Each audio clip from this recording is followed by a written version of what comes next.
Okay, the other day I finished the Gallic Wars by Julius Caesar.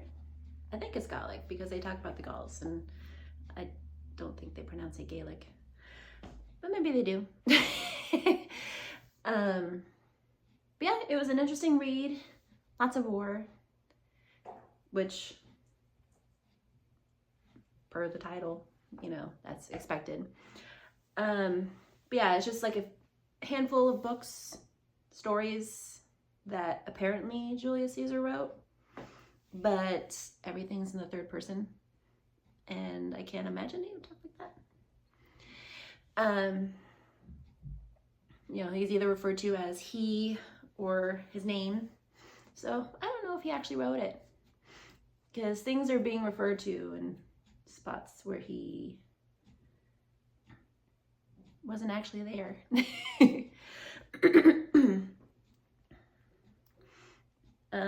But otherwise, it was an interesting read. I was interested in the tribes that he worked with. There were the Celts and the Germans, and really these stories should have been called My Headache with the Tribes. There's no map in this book, which I wish there was, but I found one online, which I'll pop in here for anyone who might be interested in also reading this book.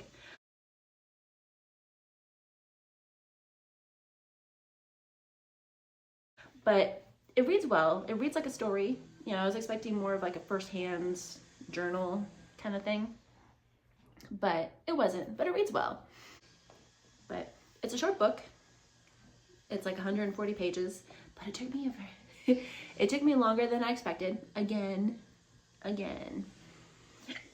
But there's just so much fighting,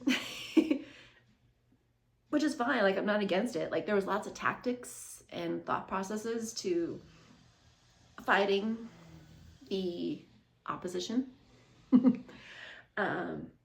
It also felt a little bit like propaganda. How the Romans felt about Julius Caesar, all these intimidating tribes who grew up as warriors and were super strong, and even like their eyes glared at you, and suddenly they were running for the hills after however long of fighting. Not that his people didn't come out of the battles unscathed, they had losses too, but they would eventually win, or at least get them to run, but then they would chase them down.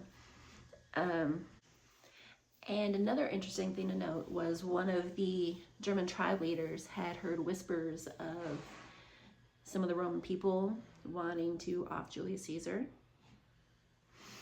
And, because they were talking to each other, trying to calm things down or see what is happening with each other.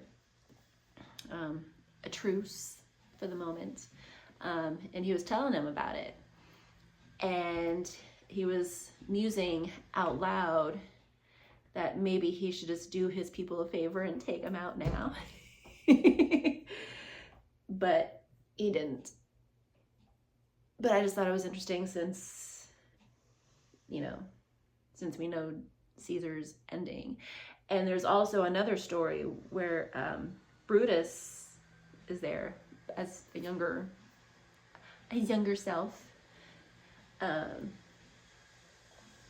And he gives him his first group of people to lead into a battle, and it's just like, I know what you do too.